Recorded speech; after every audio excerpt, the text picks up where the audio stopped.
Hello friends, welcome to the Zorawar classes. आज के इस वीडियो में हम लोग अपने न्यूट्रिएंट्स एंड कार्बोहाइड्रेट का क्वेश्चन आंसर सेशन देखने वाले हैं। जैसे कि मैंने आप सबको लास्ट वीडियो में इससे रिलेटेड पूरा कंटेंट पढ़ा दिया है, तो अगर आप लोग नहीं देखे हो तो आप लोग जरूर जाके देख लीजिए।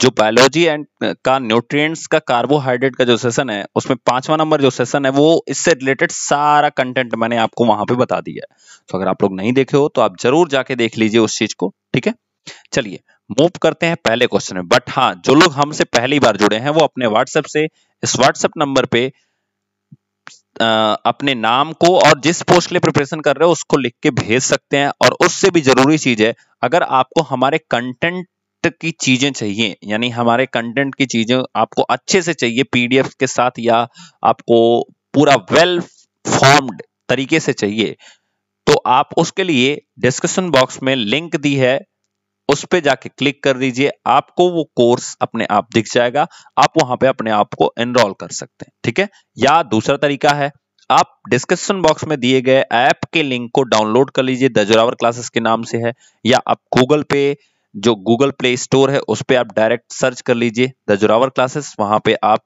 ऐप को डाउनलोड कर लीजिए।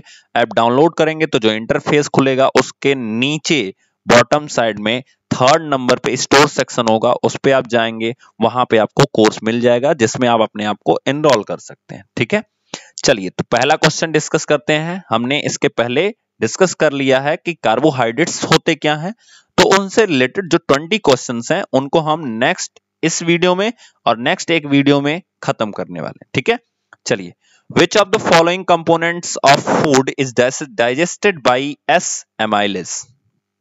ठीक है, कौन सा ऐसा कंपोनेंट है, भोजन का घटक है, जो एस एमाइलेज का मतलब होता है सलाइवा। ठीक है ना, एस का मतलब सलाइवा से आप समझिएगा, तो लार एमाइलेज के द्वारा पचाया जाता है। तो याद रखिएगा, प्रोटीन्स, फैट, मिनरल्स को छोड़िए, कार्बोहाइड्रेट जो होता है उसे क्या किया जाता है, लार एमाइलेज के द्वारा। जब आप खाना खाते हो तो आपके मुंह में मंड बनता है, स्टार्च बनता है। ठीक है ना, तो वो जो होता है वो किसमें होता है, वो आपके कार्बोहाइड्रेट के थ्रू होता है। ठीक है, और उसको पचाने में काम कौन करता है, लार। दूसरा, next question, the raw material of photosynthesis are. तो याद रखिएगा, फोटोसिंथेसिस का रॉ मटेरियल मैंने आपको एग्जांपल में समझाया था कि अगर मान लीजिए आपको 2 मिनट वाली मैगी बनानी हो, ठीक है, तो आपको सबसे पहले कौन सी चीज की जरूरत पड़ेगी, नूडल की जरूरत पड़ेगी। ठीक है, उसके बाद कौन सी चीज की जरूरत पड़ेगी, वाटर की जरूरत पड़ेगी, वाटर चाहिए, एंड क्या चाहिए, स्पाइस चाहिए, यानी मसाले चाहिए आपको।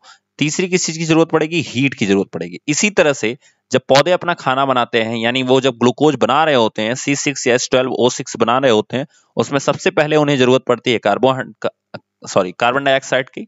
दूसरी जरूरत पड़ती है उनको वाटर की एंड मिनरल्स की जरूरत पड़ती है। किसकी जरूरत पड़ती है, मिनरल्स की। एंड थर्ड चीज मैंने आपको बताई थी, जिसमें सनलाइट को यूज करते हैं एज ए हीट, सनलाइट को यूज करते हैं हीट की तरह। ठीक है, और उसके बाद चौथी चीज जो होती है ना, हमें कढ़ाई की जरूरत पड़ती है, उसी तरह से इन्हें जरूरत पड़ती है क्लोरोफिल की। तो अब पूछा जा रहा है कि इसेंशियल कौन सी चीज है, यानी रॉ मटेरियल कौन सी चीज है, तो वो है सिंपल सा कार्बन डाइऑक्साइड। ये हमारा सबसे बड़ा रॉ मटेरियल है। हमें अगर मतलब पौधों को अगर ये चीजें मिलेंगी तो अपना खाना बना सकते हैं। ठीक है, और दोस्तों अगर आपको ये चीजें समझ में नहीं आ रही हैं, मैं जो समझाया हूं ये नूडल और मैगी और ये चीजें, तो आप लास्ट वीडियो देखोगे इसका तो आपको पूरा समझ में आएगा, एकदम एग्जांपल के साथ समझ में आएगा। ठीक है, चलिए मूव करते हैं नेक्स्ट क्वेश्चन पे। Third question, during photosynthesis plants, जब फोटोसिंथेसिस होता है तो उस टाइम पे ऑक्सीजन प्लांट्स क्या करते हैं, तो take oxygen and release carbon dioxide. तो पौधे कभी भी कार्बन डाइऑक्साइड रिलीज नहीं करते हैं, मतलब करते हैं बट फोटोसिंथेसिस के ड्यूरेशन में नहीं करते हैं। Take carbon dioxide and release oxygen, तो बहुत सिंपल है कि वो क्या करते हैं, कार्बन डाइऑक्साइड को लेते हैं और ऑक्सीजन को क्या कर देते हैं, रिलीज कर देते हैं। तीसरा क्या दिया गया, take carbon dioxide but do not release, तो ये गलत है।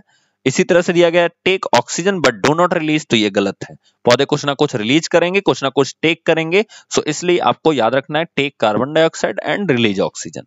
सो move to the fourth question, write the full form of ATP. तो ध्यान से देखिएगा दोस्तों, ये चीज मैं थोड़ा सा वहां पे मिस हो गई थी, बट मैं आपको यहां पे समझा देता हूं फिर से। तो हमने जब फोटोसिंथेसिस की प्रोसेस को डिस्कस किया था, तो कार्बन डाइऑक्साइड एंड वाटर के साथ हमें क्या चीज की जरूरत थी? सनलाइट की जरूरत थी। और आप पढ़े थे क्लोरोफिल की जरूरत थी। किसकी जरूरत थी? क्लोरोफिल की जरूरत थी। तो जब ये पौधे क्या बना रहे थे? ग्लूकोज बना रहे थे, C6H12O6, फिर ऑक्सीजन, फिर वाटर, एंड साथ ही में एटीपी, याद रखिएगा, एडोनोसिन ट्राइफॉस्फेट, एडेनोसिन ट्राइफॉस्फेट, इसे बोलते हैं एनर्जी। इसे क्या बोलते हैं? एनर्जी के फॉर्म में इसको स्टोर करते हैं अपने पास, एनर्जी के फॉर्म में स्टोर करते हैं। तो इसी को क्या बोलते हैं? Adenosine triphosphate, adenosine triphosphate. ठीक है, तो एटीपी का फुल फॉर्म क्या होगा? एडिनोसिन ट्राइफॉस्फेट, सॉरी ट्राइफॉस्फेट होगा। सो इसलिए बी ऑप्शन नहीं होगा, ऑप्शन नंबर सी सही होगा। Option number C will be the right answer of this question. ठीक है दोस्तों, अगर आप लोग हमसे पहली बार जुड़े हो तो आप लोग प्लीज चैनल को सब्सक्राइब कर लीजिए, प्रेस द बेल आइकन, जिससे आपको टाइम टू टाइम नोटिफिकेशन मिलता रहे। और आप हमारे क्वेश्चंस अगर समझ पा रहे हो, इसके कंटेंट को अगर आप देखे हो, आपको समझ में आ रहा हो, तो आप डिस्क्रिप्शन बॉक्स में जाइए, वहां पे आपको ऐप की लिंक मिलेगी। आप हमारे ऐप को डाउनलोड कर सकते हैं, जहां पे आपको इससे रिलेटेड कंटेंट कोर्स मिलेगा और आप उसमें अपने आप को एनरोल कर सकते हो और अपनी तैयारी आज से ही 2 कदम पहले स्टार्ट कर सकते हो। क्योंकि बहुत सारे लोग हैं जो क्या करेंगे, एग्जाम आने पर स्टार्ट करेंगे, एग्जाम आने पर उस समय आपको तैयारी ना करनी रहे। हम लोगों का पूरी कोशिश रहेगी कि आपको क्वेश्चन आंसर कराने रहे। ठीक है, क्योंकि अगर आप एग्जाम के टाइम पे तैयारी करोगे तो क्वेश्चन आंसर कब करोगे? ठीक है, चलिए तो move to the next question. Which of these is the simplest form of food? तो मैंने आपको बताया था कि कौन सी ऐसी चीज है जो खाने का सबसे सरलतम रूप है। मैंने आपको बताया था कार्बोहाइड्रेट का सबसे सिंपलेस्ट फॉर्म कौन सा है, तो मैंने आपको ग्लूकोज बताया था। तो आप याद भी रखिए कि खाने का सबसे सरलतम रूप कौन सा है?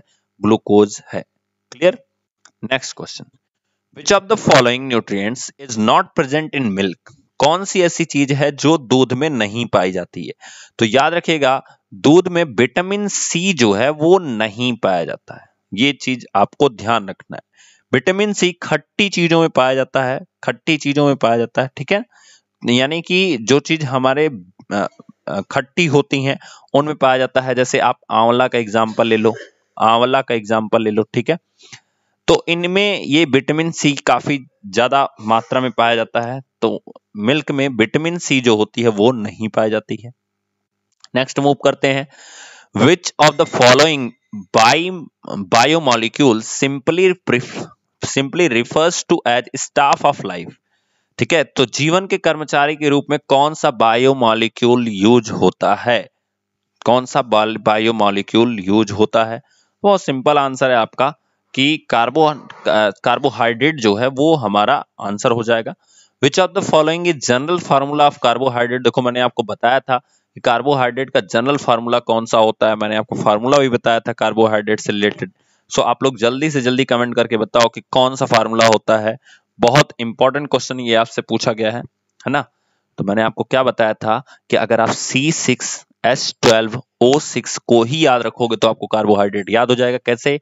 6 की जगह पे आपको यन रखना है, तो यहाँ पे यन रखोगे, ये हो जाएगा 2n, क्योंकि 6 दूना 12 होता है, और ये हो जाएगा ON। तो आपका फार्मूला क्या तैयार हो गया? CnH2nOn। अब इसी चीज को अगर मैं यन कॉमन कर दूं तो CH2O हो जाएगा, उसके बाद बाहर यन हो जाएगा। ठीक है ना, यन हमने कॉमन कर दिया तो CnH2nOn, यानी कि थर्ड नंबर ऑप्शन जो होगा वो हमारा सही होगा, CnH2nOn। तो आई होप आपको कार्बोहाइड्रेट का फार्मूला याद हो गया होगा। Move to the next question, which of the following hormones decrease blood glucose and increase the uptake of glucose in various tissue like skeleton, muscles, adipose tissues? तो जो कौन सा हार्मोन है जो क्या करता है? डिक्रीज ब्लड ग्लूकोज, तो जो ब्लड में ग्लूकोज पाया जाता है उसको कम करता है, और हमारे जो बाकी के टिश्यू होते हैं, जैसे हमारे बोन हुई, मसल्स हुई, इनके पास वो चीजों को ले जाने का काम करता है। तो वो काम कौन करता है? ग्लूकोज को बड़ा इधर उधर कम करने का, तो सिंपल सा आपका आंसर होना चाहिए, क्या होना चाहिए, वो होता है आपका इंसुलिन, जो क्या करता है, डिक्रीज करता है हमारे ब्लड में ग्लूकोज की मात्रा को। स्टार्च एंड सेलुलोज, देखो ये दोनों को मैंने आपको बताया था किस तरह के हैं, पॉलीसैकेराइड हैं। कैसे हैं, पॉलीसैकेराइड। आप लोगों ने नहीं देखा है तो आप जाके जरूर देखिए वीडियोज को, क्योंकि जैसे ही आंसर आएगा ना, क्वेश्चन आएगा, आप तुरंत पकड़ लोगे मैंने क्वेश्चन कहां से दिया है और कैसे ये क्वेश्चन, ये सब क्वेश्चन आपके एनसीईआरटी से रिलेटेड या अदर एग्जाम से रिलेटेड जो आपके एग्जाम्स में आए हैं वहीं से आए हुए क्वेश्चन, ठीक है। तो starch cellulose are the compound made of many units of, किस चीज के लिए, किस चीज से ये बने होते हैं, जो स्टार्च और सेलुलोज होते हैं। तो मैंने आपको बताया था पॉली का मतलब क्या होता है, पॉली का मतलब होता है एक से ज्यादा, इसका मतलब बहुत ज्यादा कार्बोहाइड्रेट से बने होते हैं। अब इसका मतलब क्या होता है, ध्यान से देखिएगा कि जो कार्बोहाइड्रेट की बात करें तो उसमें हमने पढ़ा है ग्लूकोज, और ग्लूकोज के साथ फ्रक्टोज भी पढ़ा है, ठीक है, गैलेक्टोज भी पढ़ा है। तो उन सब में शुगर पाया जाता है। शुगर का मतलब क्या होता है, चीनी होता है, या ग्लूकोज के बारे में, ग्लूकोज आप पीते होगे तो चीनी उसमें आपको मिलता होगा, ठीक है। उसके बाद देखो फैटी एसिड और ग्लिसरॉल जो होता है, तो मैंने आपको फैट किस से रिलेटेड भी थोड़ा सा कंटेंट वहां पे बताया है, अगर आप वहां पे जाओगे तो फैट जब टूटता है दोस्तों तो ये दो पार्ट में टूटता है, एक होता है फैटी एसिड, किसमें, फैटी एसिड, और दूसरा ये टूटता है ग्लिसरॉल, ग्लिसरॉल, ठीक है ना। तो एक टूटता है फैटी एसिड में और दूसरा टूटता है ग्लिसरॉल में। एमिनो एसिड जो होता है, प्रोटीन जो एमिनो जो प्रोटीन होता है वो बना होता है एमिनो एसिड से। इसका मतलब प्रोटीन जब टूटेगा तो किसमें टूटेगा, एमिनो एसिड में। और प्रोटीन डायरेक्ट एमिनो एसिड में नहीं टूटता है, पहले पेप्टाइड में टूटता है। किसमें टूटता है, पेप्टाइड में, फिर टूटेगा पेप्टोन में, एंड फिर टूटेगा आपका एमिनो एसिड में। तो इस तरह से आपका प्रोटीन टूटता है। अगर आपको बताऊं मैं तो एक प्रोटीन के मॉलिक्यूल को बनाने के लिए 50 एमिनो एसिड के मॉलिक्यूल्स की जरूरत होती है। हम लोग इस चीज को भी डिस्कस करेंगे आगे के लेक्चर्स में, इस चीज को डिस्कस करेंगे, ठीक है। अभी तो हम कार्बोहाइड्रेट के बारे में पढ़े हैं, ठीक है। तो ये था हमारा आज का सेशन। नेक्स्ट वीडियो में दोस्तों हम लोग फिर न्यूट्रिएंट्स एंड कार्बोहाइड्रेट से रिलेटेड 10 क्वेश्चंस को डिस्कस करने वाले हैं। सो मैं एक टॉपिक एक वीक में उठा रहा हूं, आपका वो टॉपिक से रिलेटेड जितना क्वेश्चन हो रहा है मैं उस चीज को पूरा खत्म करने की कोशिश कर रहा हूं, जिससे एक क्वेश्चन भी आपसे कहीं भी किसी भी एग्जाम में बैठ जाओ तो बायोलॉजी से छूटने वाला ना हो, ठीक है। सो थैंक यू, मिलेंगे नेक्स्ट वीडियो में।